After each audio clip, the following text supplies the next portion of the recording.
Hello, everyone, and thank you for joining us today. My name is María Paula, and I wanted to welcome everyone to today's University Galleries Visiting Scholar Lecture.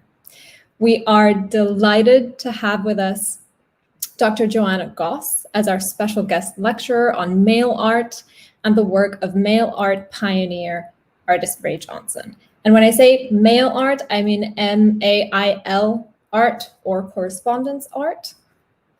And this event is related to the On View Curatorial Studies Ulises Carrion Postmaster exhibition at the University Galleries Gary R. Libby Gallery, which will be open until December 4th of this year.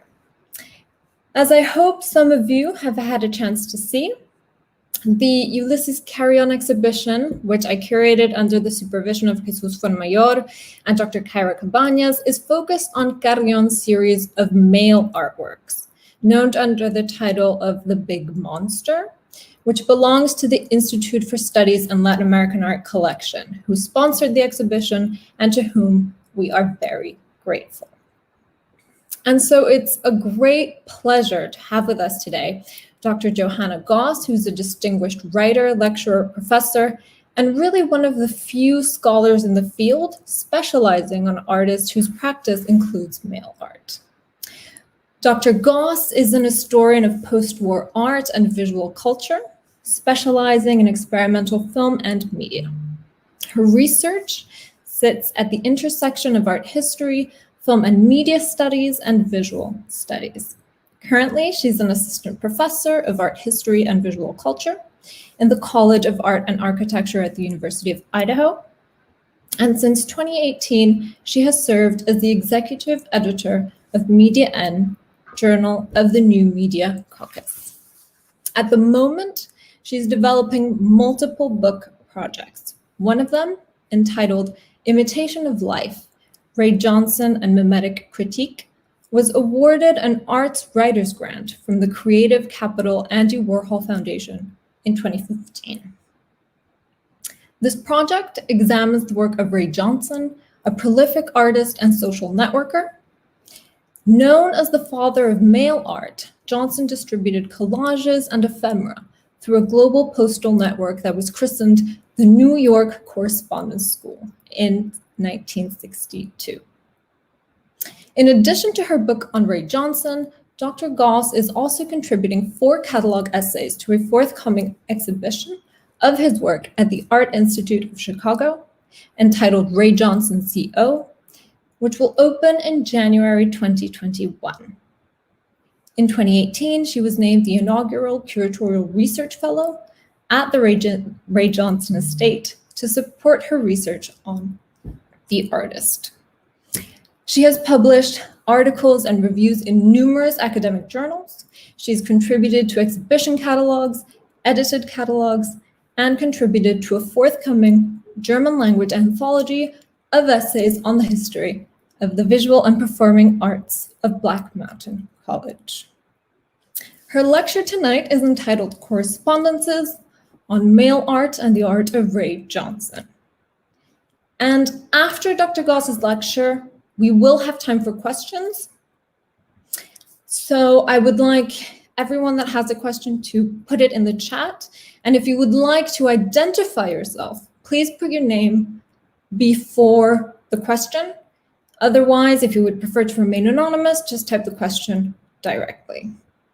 So without further ado, Dr. Gosse, thank you so much for being with us tonight.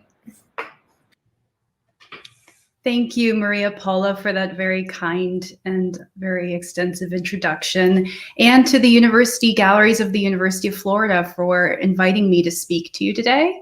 And also thanks to Professor Rachel Silvieri for initiating the invitation. I'm looking forward to this rare opportunity for collective conversation. So I'm going to try to keep my talk to around 45 minutes to allow plenty of time for post-talk discussion. And I hope so. I want to echo Maria Paula. I hope that you submit questions and comments so that we can have a robust dialogue afterwards. I want to preface my talk tonight by saying that I am no expert on Ulysses Carrion, but for many years I have been writing and thinking about the American artist Ray Johnson, seen here, who is often referred to as the father of mail art. Now, mail art is a practice that encompasses both the use of the Postal Service as a mode for distributing artwork, but also the act of sending mail as a performative artwork in and of itself. So the purpose of my talk tonight is really to demonstrate via a focused examination of Ray Johnson's work how mail art can, on the one hand, link artists such as Carrion and Johnson through webs of correspondence, but that nevertheless, mail art does not actually comprise a unified movement with consistent goals, style, or even, as I will emphasize, a consistent political stance.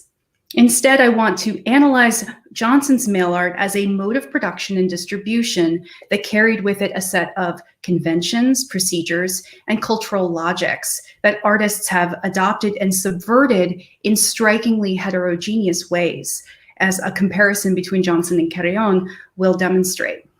So this talk is not going to supply a history of mail art or an overarching theory or survey of mail art, but rather it will cast a critical eye on the work of someone who is often cited as the inaugural figure, the inaugural artist of mail art. So let's start with a question that I'm sure many of you may be asking. Who is Ray Johnson? Art history tells us that in the 1950s, he was a proto-pop artist who made intricate collages that he called modicos. These collages often include images of celebrities such as Marilyn Monroe, James Dean, and Elvis, and they predate Andy Warhol's use of this same iconography by many years. The early modicos exemplify Johnson's ability to transform mass media ephemera into precious personal relics, his knack for putting the cult in mass culture. Today, the modicos are widely recognized as the earliest instances of American pop art by prominent historians, critics, and curators, from Hal Foster to Lucy Lepard to curator Henry Geltzoller, a friend of Johnson's, who called the modicos the Plymouth Rock of pop. And indeed, like later Warholian pop, the modicos conflate the everyday thrills of consumer culture and celebrity worship with the more private and illicit forms of homoerotic desire and identification, which I think you can see here in Elvis Presley #1, Oedipus, and James Dean. A Zelig-like figure, Johnson attended the legendary Black Mountain College in North Carolina in the late 1940s, where he studied with prominent artists like Joseph Albers and John Cage. By the early 50s, he was living in New York City with his lover, the sculptor and former Black Mountain professor, Richard Lippold. Over the following 2 decades, he was an active presence in the downtown art scene, attending and participating in activities at the Living Theater, at Judson Dance, Early Happenings, Fluxus events, Warhol's Factory, and the city's queer underground nightlife, and so forth. Johnson really was everywhere. He occasionally sold and exhibited his work at traditional venues like galleries, but he was far more inclined to install them in public and informal venues, as seen in these installation photos of dozens of modicos collage fragments installed in his friend Ad Reinhardt's studio or arranged on the sidewalk next to the reclining body of the critic Susie Gablick, who later referred to this impromptu collaborative performance from 1955 as potentially the first happening. So while Johnson was certainly well known in the art world and counted many prominent artists and critics in his social circle, his work has largely been relegated to the footnotes of art history, more often acknowledged for what it heralded or anticipated or inaugurated than on its own terms. The artist's frustrated longtime gallerist, Richard Feigen, blamed this marginal status on Johnson himself, calling him, quote, the architect of his own obscurity, due to his tendency to cancel, sabotage, or otherwise thwart formal exhibitions and sales. A New York Times review of his first ever solo gallery show in 1965 encapsulates this reputational paradox by referring to Johnson as, quote, the most famous unknown artist in New York. But if we read beyond this oft-quoted catchphrase of Grace Gluck's, we hear from Johnson himself later in the paragraph and start to understand the consistent logic behind this inconsistency or these repeated refusals to engage. He says, quote, "I've never really believed in the gallery thing, but at the same time, I've been dying for a show. Ambivalence, you see. Occasionally, I visit collectors with a box of collages wrapped in newspaper under my arm, like a Fuller brush man. That pleases me.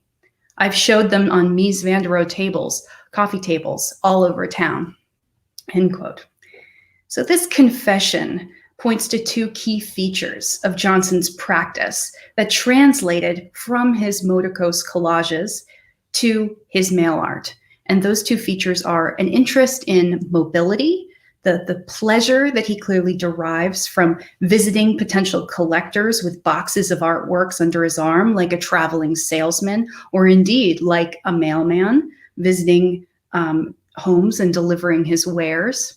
And on the second point, his ambivalent stance towards the art world, its institutions, its histories, its markets, its conventions, which has certainly contributed to his art historical obscurity, but also, I think, allowed him to effectively hide in plain sight, a known yet unknown quantity. In mail art, Johnson found a satisfying source of both mobile exchange and a way to infiltrate the rhythms of everyday life. Instead of mounted on the walls of the White Cube, his works could be spread across people's coffee tables, just like the day's mail. At the same time, mail art also enabled him to channel his ambivalence towards the art world. It provided a platform through which he could connect, circulate, and self-promote, but from a controlled distance, separate and discreet in both senses of the word. Johnson was not the only mail artist of the 1960s. Many other 20th century artists have utilized the Postal Service to distribute their work, notably Fluxus artist Robert Fillieux, who coined the idea of an eternal network of global mail art in 1968. And of course, vast networks of Latin American and Eastern and Central European artists who relied on the Postal Service to communicate and often to dodge the censorship of repressive political regimes. However, Johnson is considered the first artist to systematize mail art, and his practice is exceptional in its multi-decade duration and its consistency. An avid letter writer throughout his youth and during his time at Black Mountain College, as seen in this decorated envelope addressed to his friend Lorna Blaine. By the mid-1950s, when he was living in New York, Johnson began keeping a list of addresses, friends and acquaintances to whom he would mail collages, postcards, letters, flyers, questionnaires, and announcements.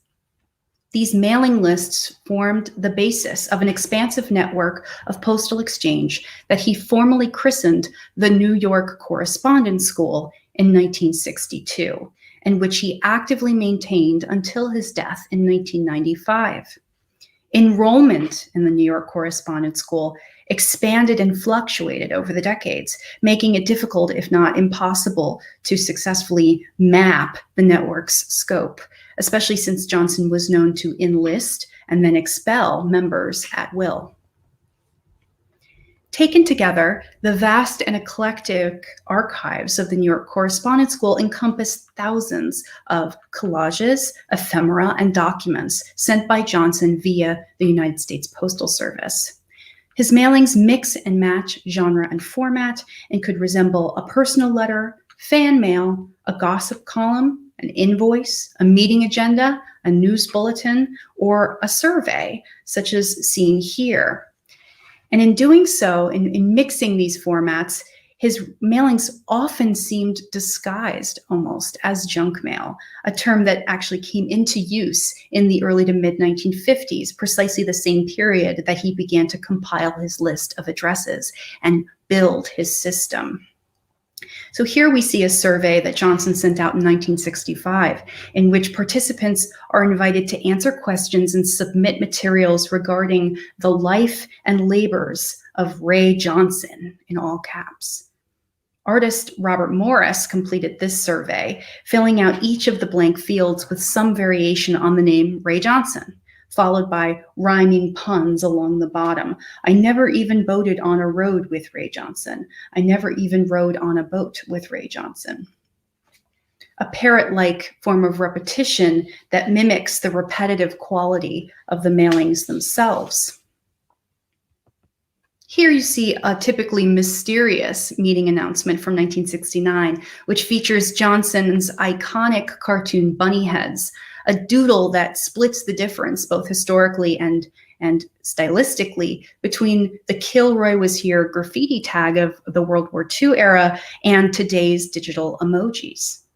Each bunny head is assigned a proper name. We see the prominent gallerist Virginia Dwan, artist friends like James Rosenquist and Namjoon Paik, and Cosmopolitan magazine editor Helen Gurley Brown amongst the participants. These names appear alongside nobodies, neighbors and friends and acquaintances, such as the former secretary at Black Mountain, who was Johnson's long-term pen pal. This announcement acts at once as an invitation to an imaginary event, an imaginary meeting of the New York Correspondence School, but also with its orderly grid, a seating chart that name drops the illustrious anticipated guests.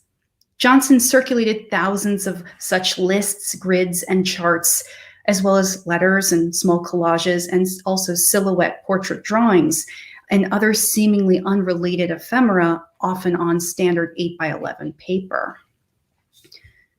Here we see a 1975 letter to the critic David Borden, where we can also observe two other signature elements of Johnson's mail art. The instruction, please send to, a method that Johnson used to connect different nodes in his network and generate new chains of correspondence, as well as his deliberate misspelling of the word correspondence as correspondence with an A.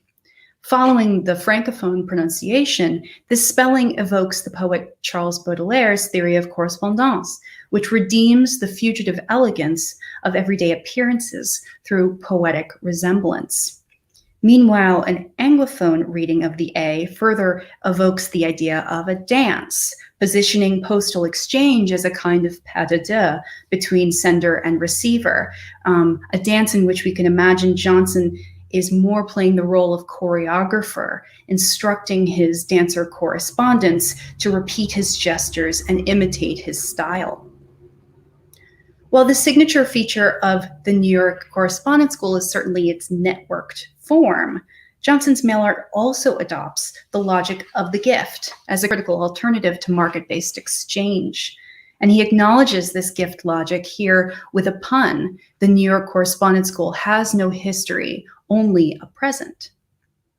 Importantly, the flows and exchanges of the Correspondence School demonstrate that gift giving is not a frictionless nor strictly altruistic act. Anyone who has received an unexpected letter, package, survey, or email even understands that an innocuous delivery can even incur a sense of obligation, nuisance, or invasion of privacy. An unsolicited letter or even gift can take on a menacing character, forging an unwanted relational connection where none previously existed. Using the Correspondence School as a kind of artistic alibi, then, Johnson exploited these more non-consensual dimensions of networked communication while retaining executive control over who was in and out of network. And in this sense, the New York Correspondence School provided not simply an alternative to the art market and gallery exhibition, a sort of extension of his door-to-door salesman routine. It was also a cover for relational experiments over which he could exert total control. Johnson's 1970 solo show at the Whitney Museum of Art of American Art is a case in point. In lieu of supplying the museum and its curator with works to show, he invited the Correspondence School to, quote, send letters, postcards, drawings, and objects to Marcia Tucker, the curator of the exhibition. So conducted under the auspices of his school, artistic and curatorial authorship of this exhibition was networked. It was dispersed, but it was nevertheless authorized by Johnson. The final checklist subsumed under the name of his school. Inasmuch as Johnson invited the Whitney and Marcia Tucker and the New York Correspondence School members to participate in the exhibition, he remained firmly at the helm, calling the shots.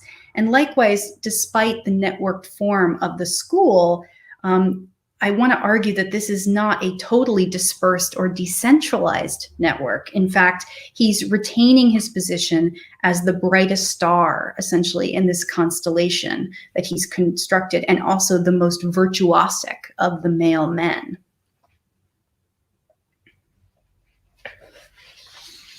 So the Whitney show exposes the paradox at the heart of Johnson's New York Correspondence School, how his disavowal of singular authorship is held in tension with the executive control he exerted over the network. The Correspondence School internalizes this ambivalence and this tension vis-a-vis authorship and mastery at the level of its very title, which conjoins the idea of the New York School of Abstract Expressionist painting and actually conflates it with the sham fine art education advertised by so-called correspondence art schools. As advertised in magazines, on matchbook covers, and in subway placards, these commercial art schools solicited amateur artists to test your talent by copying or even tracing an image, often a cartoon animal like a rabbit or Tippy the turtle, as seen here, and mail in their sketch in exchange for tutoring, potential scholarships, and professional advancement. So to a naive amateur, correspondence art schools sell the fantasy of upward mobility and a well-paid job as a professional commercial artist. Johnson imitated these mail order operations by instructing his participants on how to draw a bunny, resulting in a rudimentary smiling bunny like that seen here, but also with his bunny head icon evolving into a more sardonic looking bunny head sporting a somewhat protuberous phallic nose and ears, and even a bit of side eye.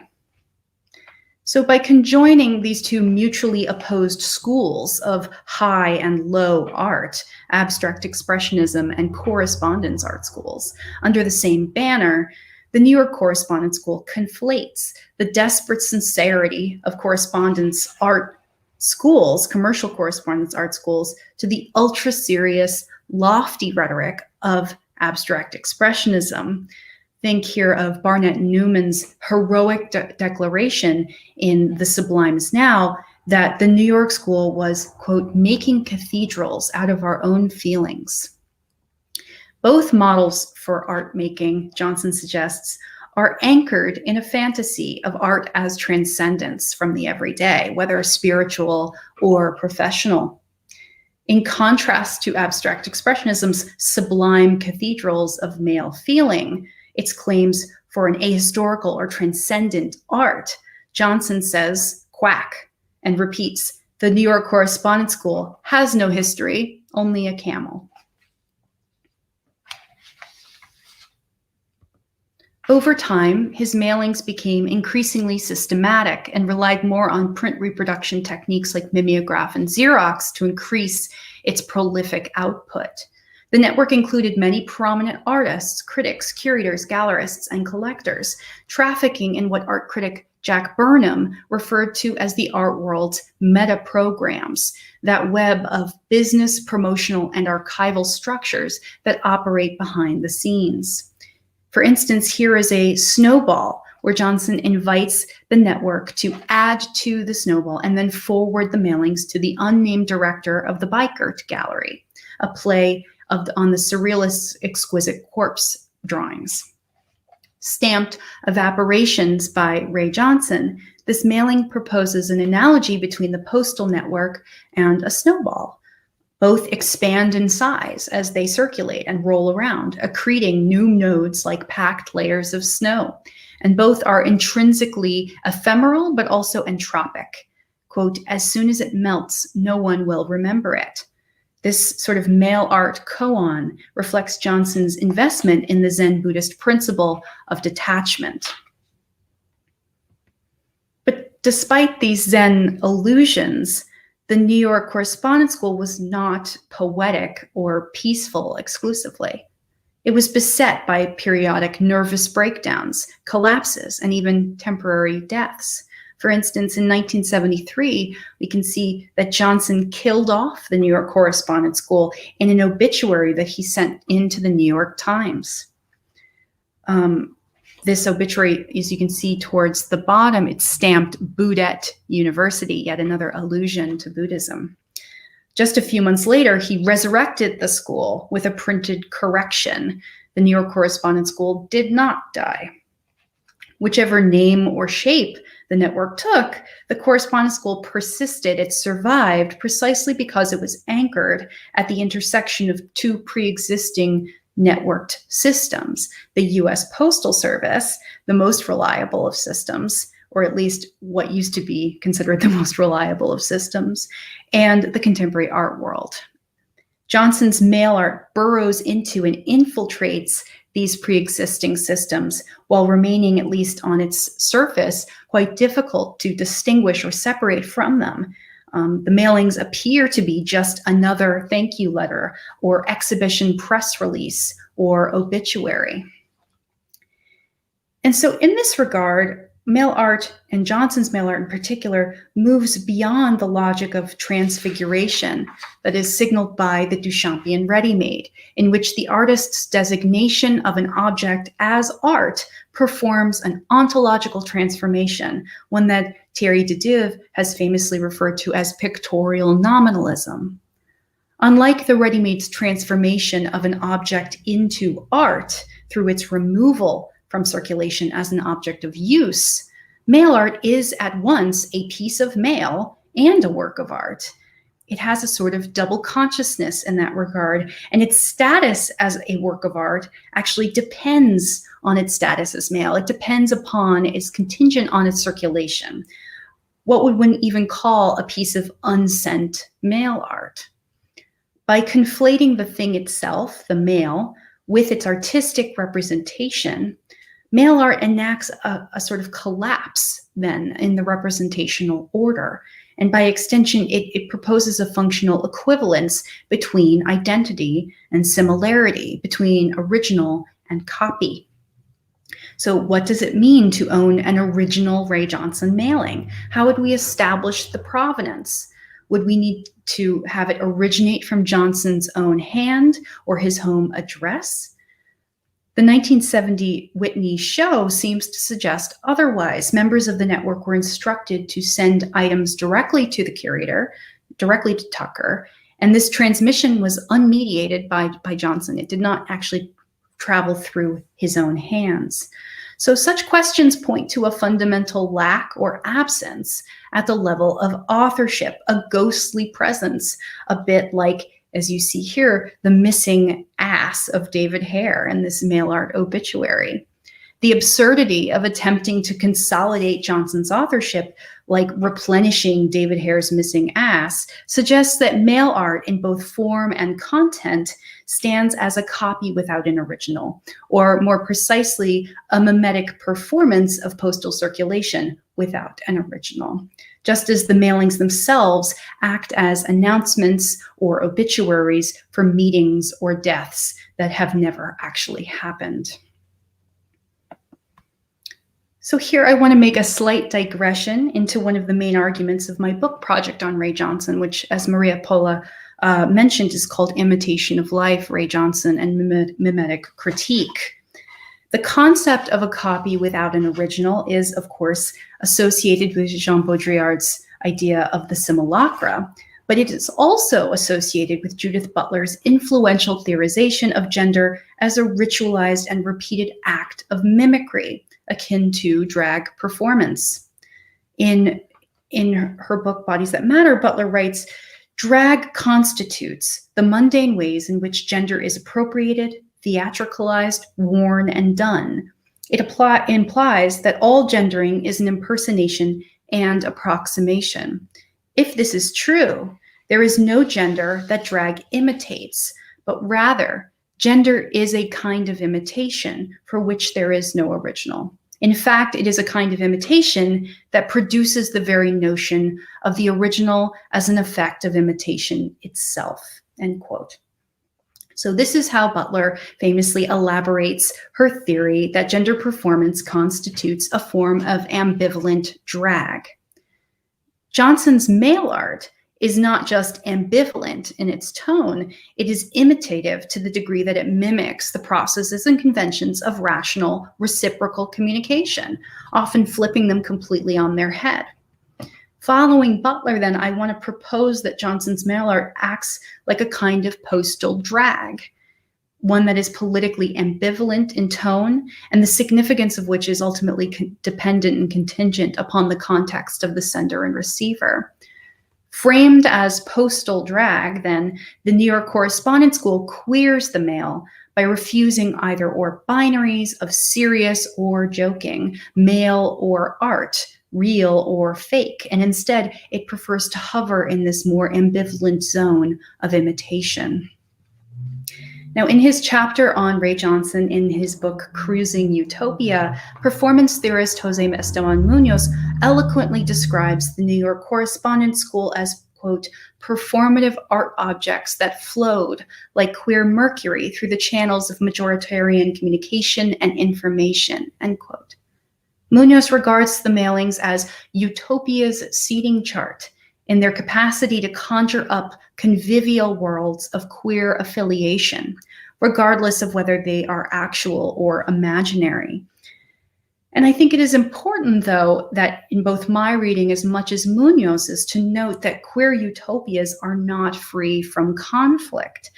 In fact, Johnson's mail art frequently includes confusing, rude, insulting inferences, and often tips over into thinly veiled hostility, tongue-in-cheek mockery, backstabbing, gossip, and other passive-aggressive behaviors, as we can see here in this 1967 report, which describes various members being dropped, excluded from the Correspondence School, or perhaps accusing Johnson of, quote, emotional blackmail.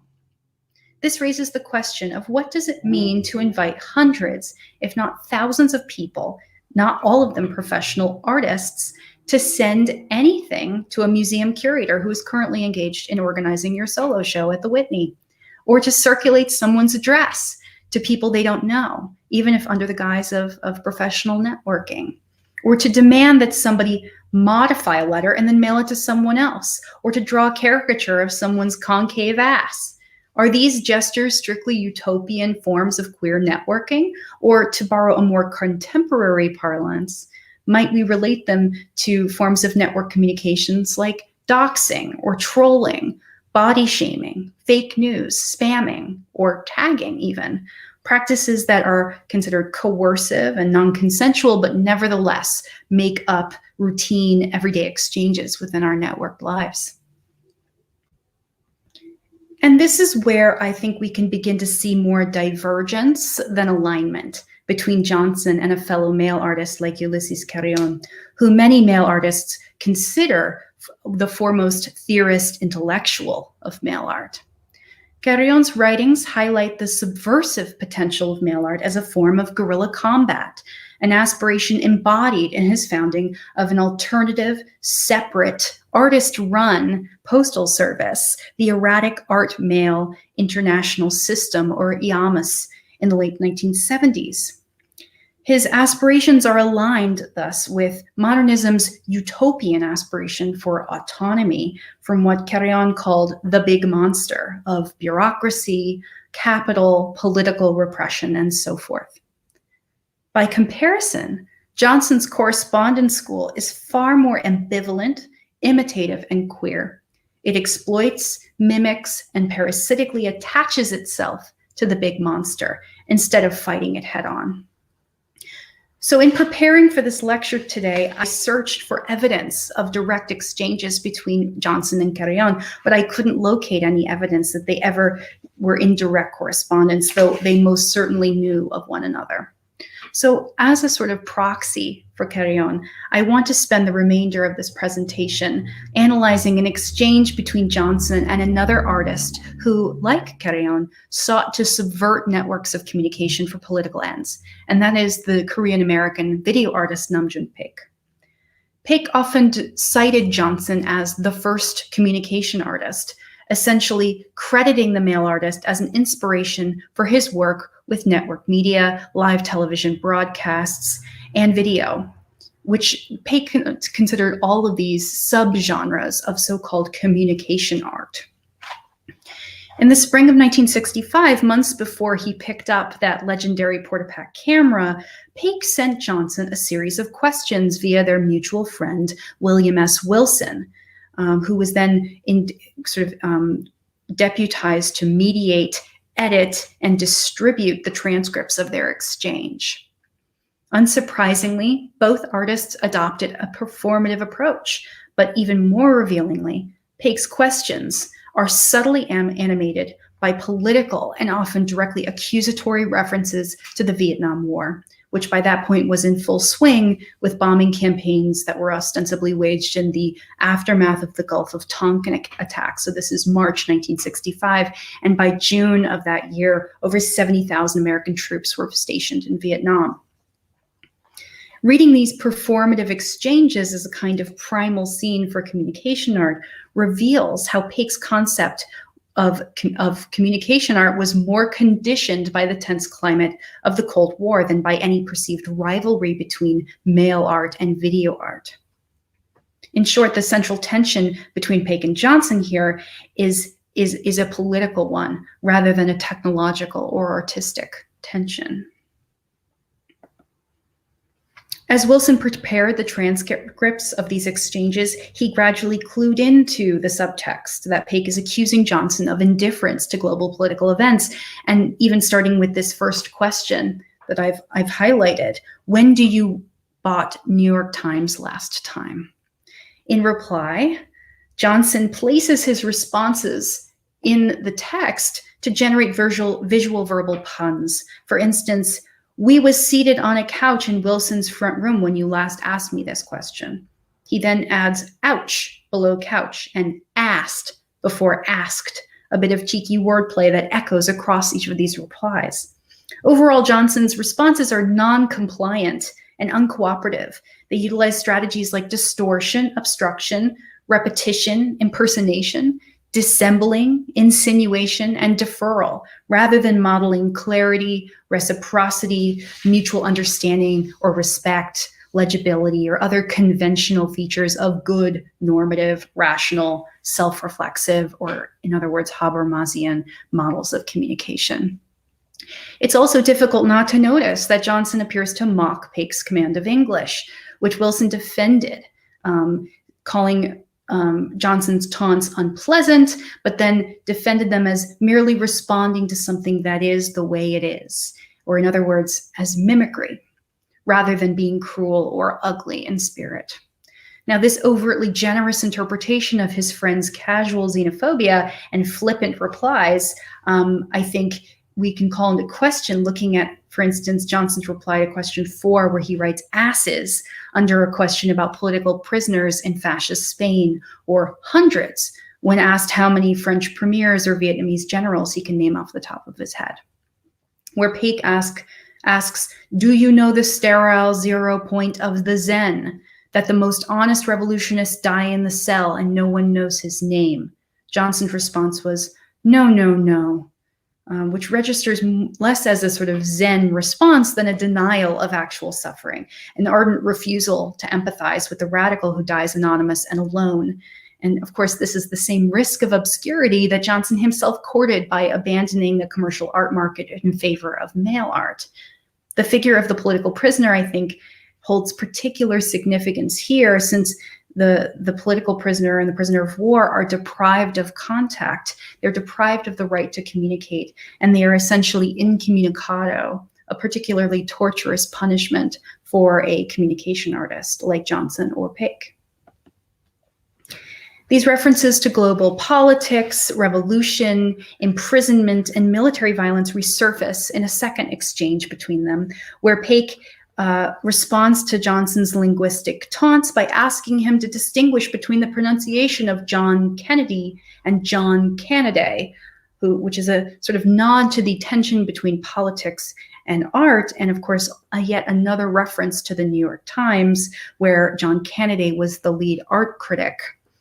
Paik, a polyglot, asks Johnson if these names are homophones, though by implication he's demanding that Johnson take a position on the relationship between art and politics. Are they in fact synonymous? Or like Kennedy and Canaday, are they merely false cognates? In an earlier transcript, the one seen on, I think, your left, there's an additional comparison that has been scratched out, and that's whether Wilson's editorial imperative, Paik, or Johnson himself, I don't know, but the additional comparison is Lyndon Johnson and Ray Johnson, which is less a question of pronunciation here than of family resemblance or affiliation. The doubling suggests a fraternal bond, or worse, a condemning equivalence between the American president responsible for US involvement in Vietnam and an artist who abdicates responsibility in the name of Zen, a refusal that I think it's clear Zen, that Paik considers tantamount to complicity. The second draft substitutes a more subtle allusion to Lyndon as a proxy for Johnson, for Ray, with the question, quote, "What was your first impression when Kennedy was shot?" Johnson included his reply to Paik in the margins of a letter he sent to Lawrence Alloway on March 26th of that year. And in it, he conflates the names Kennedy and Canaday as Canada, Canada. So pushed to clarify the resemblance between art and politics, Johnson quite literally marginalizes Paik. He stuffs the response in the margins of a letter to Alloway, and then he furthermore uses language to dodge and deflect, or perhaps more accurately, to defect, by committing a sort of verbal conscientious objection to war via a linguistic flight to Canada, or perhaps a nostalgic flight to Kennedy, which symbolizes a much more hopeful period in the sort of fantasy of Cold War liberal consensus.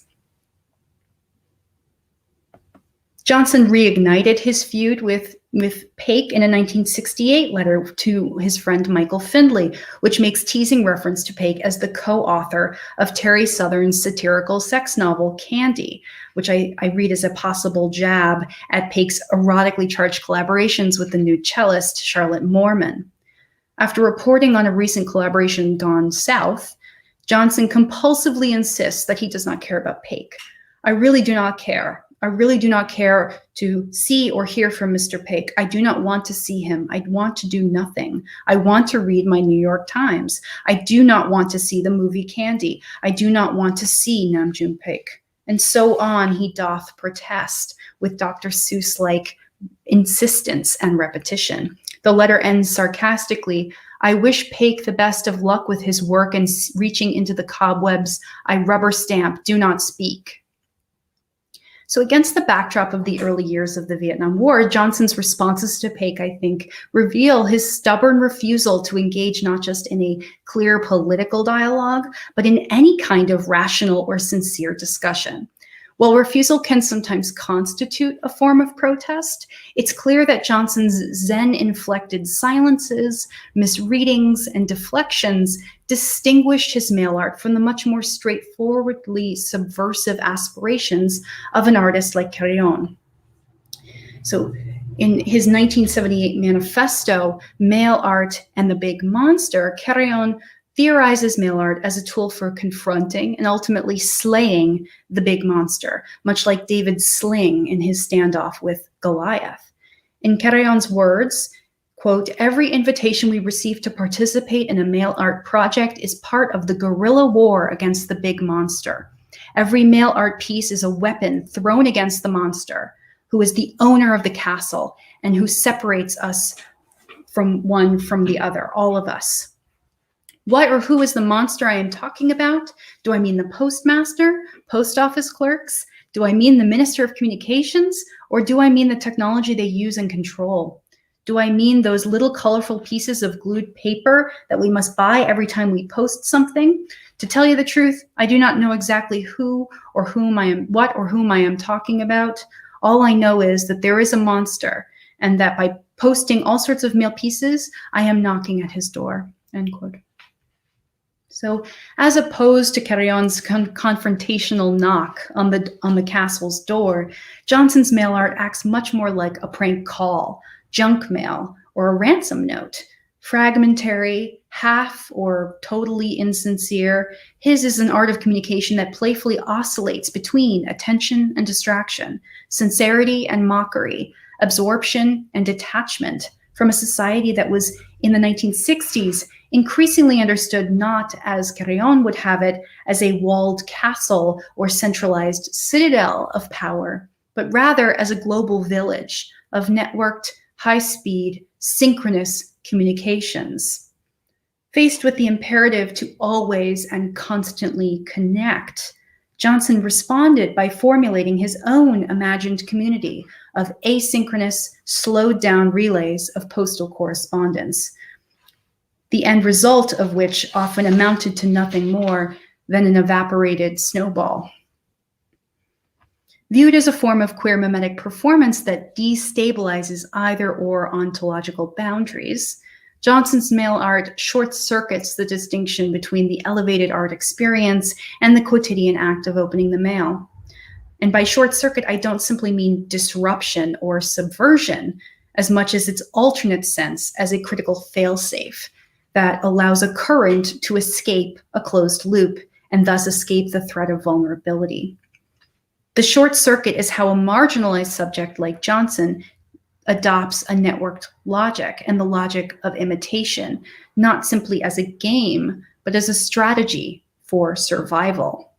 As a queer man in Cold War America, Johnson uses short-circuiting, code switching, covert ops, gossip, and social networking as methods for survival and community building through the mail. But also, as I've tried to show, he uses his mail art as a tool for infiltrating art institutions like the Whitney, clogging their bureaucratic circuits, and scrambling the expectations of singular authorship that their institutional values champion and depend upon.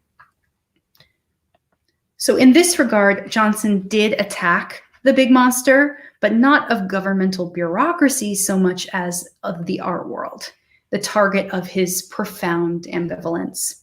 In comparison, I think it's plain that Carrion is far more romantic. Take, for instance, his statement in the manifesto that, quote, when you receive a letter from your lover, you are not so interested in what is written on it.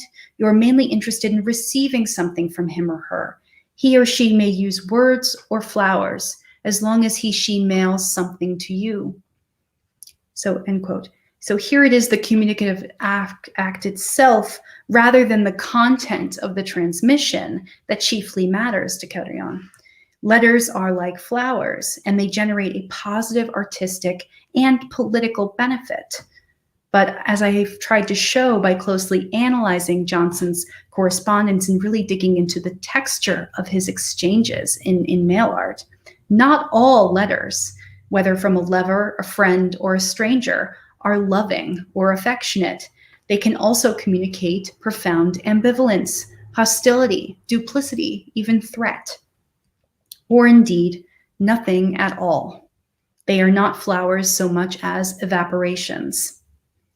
So for the sake of transitioning into our collective conversation, I'll end here with one such ambivalent message or evaporation by Johnson, a rude thank you note produced by a custom ink stamp that he had made in the wake of his 1970 exhibition at the Whitney, which reads, "Dear Whitney Museum, I hate you. Love, Ray Johnson."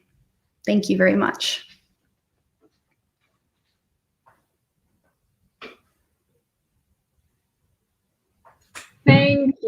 Oh my goodness. Thank you so much. That was excellent.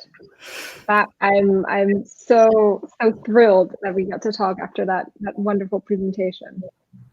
So we are opening up the floor. We already had some questions come in. I did want to ask you, because there's been such a recent fluorescence of mail art because of the COVID-19 pandemic, and sort of in light of this idea that although these two artists, Lisa Carrion and Ray Johnson, both used mail art, they did so antithetically. I wanted to ask you, what do you make of this resurgence of mail art after many years that it sort of fell? And yeah, so what thoughts can we have on that? What can we conclude from that? Right. I mean, I agree. There's mail art exhibitions proliferating across the country, across the world right now. And there's many people who are drawing direct analogies between mail art and the other types of forms of network communication, whether it be Zoom or live streaming, social media, et cetera. And I think all of those analogies are absolutely, they are true, and they ring true for us.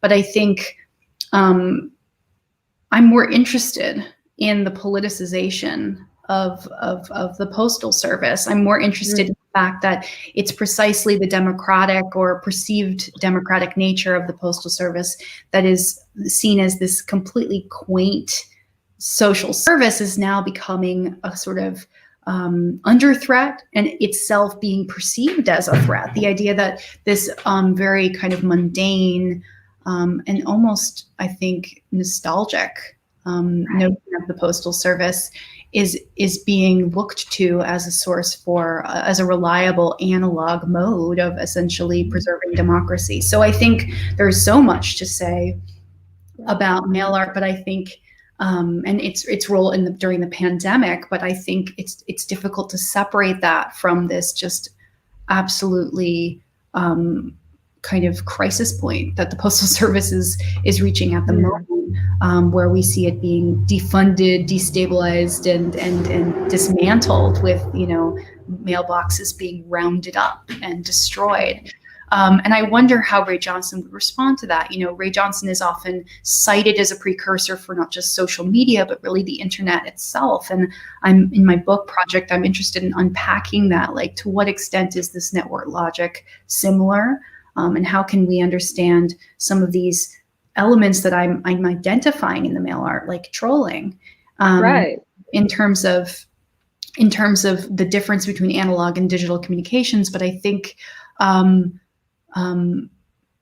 think it remains to be seen whether the aversion to being direct about politics is really fitting with our current situation, in which the very act of sending mail itself feels political. Right. That's an excellent answer. So, all right, let's begin. Our first question that we had was, what first drew you to Ray Johnson's art? I had to discover Ray Johnson in college. I was an art history major in college, and I proposed to write a senior thesis on Robert Rauschenberg. And my advisor said, no, there's enough written about that. I don't think that's a good idea. This was actually the art historian Benjamin Buchloh, who I was studying with, and he turned me on to Ray Johnson. He said, take a look at this. And I think he noticed that there was very little writing that had been done on Johnson. And I think he was seeing that the elements of Rauschenberg's work that I was interested in were present in Ray Johnson. So I have him to thank. I have Benjamin Buchloh to thank for that, because I think maybe I'm overestimating how much he was paying attention to what I was thinking about. But I remember at the time I had just given a short presentation about Rauschenberg's bed. and the quilt on the bed, and I was talking about it in relation to queer sexuality and code. I'm sure that had something to do with informing. So my attraction to Ray Johnson is I'm a scholar of post-war American art, and I'm interested in questions of identity and sexuality and politics, and particularly the politics of the Cold War, masculinity. And Johnson's work is really ripe for that type of exploration. It's also just hilarious. It's mean often. It's very mean-spirited in some ways. And I've had interesting debates with Johnson aficionados of different generations. And I think we perhaps culturally, different generations have different sorts of sensitivities. But it's hilarious. And it keeps going and going and going. And so there's a reason I think there is not so much work, scholarly or curatorial or otherwise, and yet it is starting to sort of resurge. I think there's a rise right now because it is such a relevant practice. But it's also completely overwhelming, and his ability to sort of sabotage exhibitions and sabotage interest in his work, I think, trickles over into the fact that there is just so much. Going to the Ray Johnson archives, dealing with this material, is to feel completely overwhelmed by this prolific output, and also this sort of puckish resistance to being understood. So once it grabs you, you kind of become part of the Ray Johnson cult, I would say. But yes, I've been working on Ray Johnson for a very long time now, and I'm still surprised. I still find discoveries in the work all the time.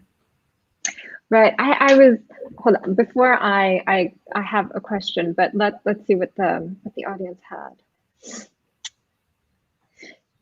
If Johnson saw his correspondence as a type of ritualized performance in those terms, or if he saw the work as Pike described it in the first network or communication art.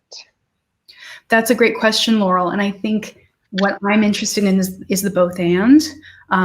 Johnson would talk about the work more in terms of ritual. He would describe himself almost like a surgeon who was performing or maybe not a surgeon so much as I can't remember the name of the pathologist or the doctor that's at the morgue that does the analysis of the body. What is it? Coroner. Yeah. He described himself as a coroner or a surgeon who would lay the work out on his table and have a lamp and a scalpel, and he would open the mail and sort of unpack it and perform this anatomy. It's almost like the Gross Clinic or something like that. So there was a very ritualized performative element, and he obviously did it every day for hours per day. So absolutely, it had that kind of ritual quality, which obviously links it to the whole host of ritualized artistic practices arising in the late 50s and early 60s, happenings and so on. When Alan Capro says, "We will return to ritual, magic, and life in the wake of Pollock's destruction of the traditional easel painting," Johnson is very much part of that generation that is trying to re-enchant art. But at the same time, I think generationally and also just sort of in terms of his very postmodern ethos, he's absolutely participating in networked life, in especially in the mid to late 60s, in Cold War systems of network communication. Now, what's interesting is that the ritual component, I think, is because there is this gap, there is this delay, that when he sends the work, it's not immediately received. It's not an instantaneous communication. It's not the phone call, although he did love talking on the phone. It's not television. It's not a satellite broadcast. There is this built-in kind of durational component that I think adds an aura to the work. That sort of distance is what builds in this auratic quality. So I think that's a great question, Laurel, and I think does show these sort of ways that he remains an outlier. He doesn't fully align with any of these sort of art and technology or happenings or fluxus. He's kind of part of, in a way, connected, linked, networked within these different sorts of configurations and different genealogies, and yet it's a very unique kind of constellation of these qualities. And I think there remains a poetic quality to his work that I think is perhaps missing from other networked art of the late 60s and 70s. And there's a really interesting paradox between the idea that it has this erratic quality, and at the same time it's a copy without an original. Yeah. There's sort of that tension there that's really, really something to think about. Precisely, Maria, probably. That is precisely this ambivalence, I think. So Jesus says, do you think it's worth unpacking 1960s and 70s radical artistic practices and queer aesthetics in general terms? What do you think they seem to come along each other? I do think it's worthwhile, Jesus. I don't think it is a coincidence. And in this respect, I'm very much a somebody who is a student and a admirer of the work of somebody like Jonathan Katz, who has identified the fact that many of the most advanced artists of the 60s are part of a kind of network of queer affiliation, or are partnered, for instance, of course, Cunningham and Cage, but also Rauschenberg and Johns. And I just want to say, for the sake of situating Johnson was at Black Mountain College before Rauschenberg, and they didn't directly intersect. They did befriend one another in the 1950s, and part of these circuits of especially Black Mountain kind of alumni that would socialize together. But in the early 1950s, when he was living with Richard Lippold, who was married with children, but was having this sort of long-standing, decades-long relationship with Ray Johnson, he and Lippold lived down the hall in the same apartment building as John Cage and Merce Cunningham, who also lived together. So this really moment of remarkably open queer domesticity that was not, hidden away, in which these couples were socializing together. And this, I think, experimentation was sort of constitutive of this scene. So no, I do agree that it is very worthwhile, but in terms of maybe thinking of a queering of networked form, that's sort of what I'm getting at with Ray Johnson. I don't think that there's anything intrinsically queer about networked form. I think networks can be dispersed and decentralized, or they can also, some networks can be organized in more kind of centralized or hierarchical ways. I think perhaps the concept of systems is a useful metaphor here. So is Johnson's system a closed or an open system? And Nam June Paik famously talks about open circuits, and he's thinking there about sort of open systems. I think for certain, I am committed to a kind of scholarly understanding of open systems as feminist, and as against sort of the technocratic vision of closed Cold War systems. But I do think that part of what I'm trying to argue and sort of substantiate is a queer understanding of the open system that is porous, that rejects either or boundaries and binaries. The queering is really relating more to a kind of refusal to exist along an axis of the either or, which of course links him to also the strong tendency of the avant-garde, the post-war avant-garde to be Buddhist, thinking of John Cage, reject the polar situation, reject the either or. So the queerness relates to the sexuality, but also to the refusal of the binary and to the openness, the open system. So I absolutely think that's worthwhile. And I think it goes beyond the question of biography or of the actual lifestyle, and has more almost at a philosophical level. So that's sort of what I'm trying to map here in just giving a teaser of my concept of postal drag, the idea that these artworks look and act like male, but in doing so, they reveal the idea of art as not having an ontological essence. Right. Yeah, and I just wanted to say that this idea of postal drag is so evocative. I loved that concept. I think it has a lot. Yeah, there's so much to unpack with that. So thank you for that.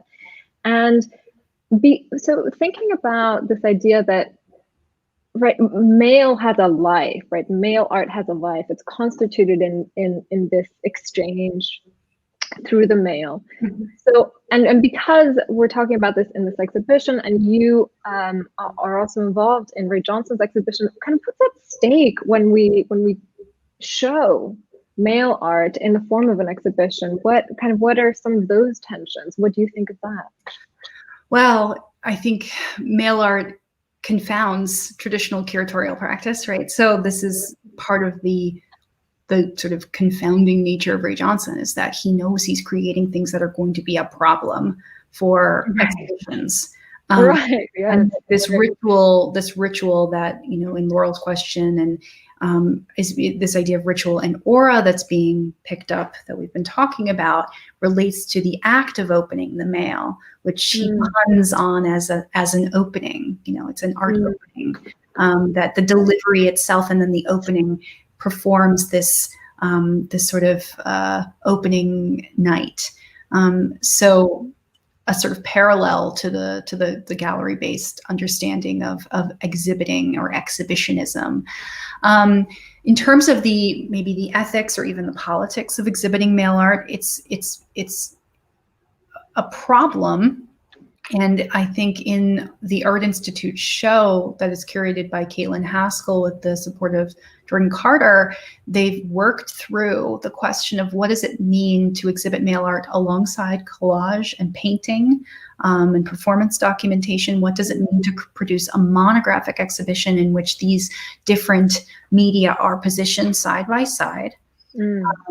And thus are invested with value. And what does it mean to reproduce mail art alongside more traditional art objects like collages in the catalog, on the same stage, at the same level? So I think what your question is really about is about value, and the whole purpose of the act of shifting away from dematerializing his art practice away from initially starting out as a painter, studying with Josef Albers and being really making pretty legible geometric abstract paintings at the close of the 40s, and then just gradually shifting more and more into these dematerialized forms of mail, is precisely about undermining institutional values around what the art object is. So I don't have,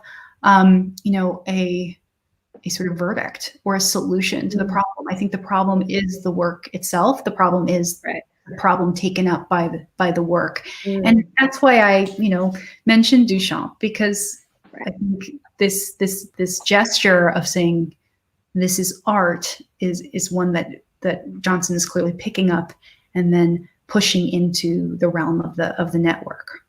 Right.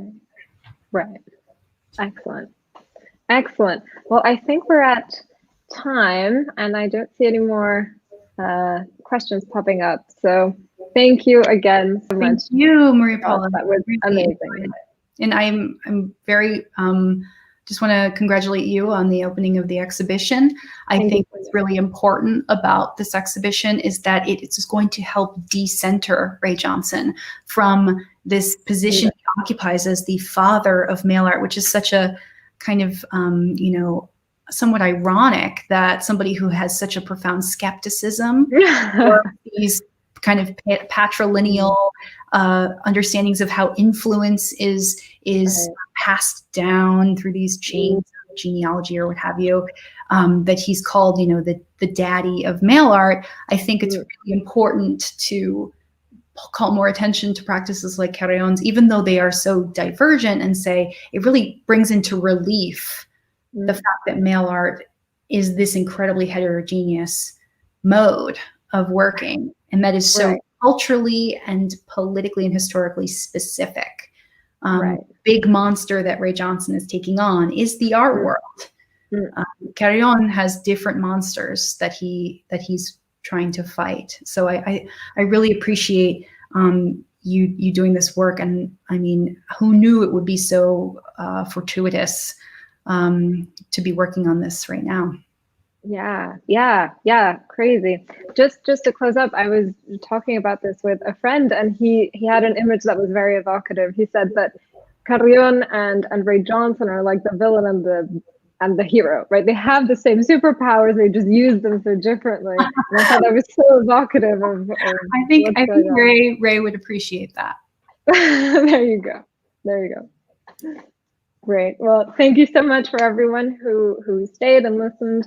And thank you again so much, Dr. Gosse, for that wonderful lecture. It was my pleasure. Thank you so much.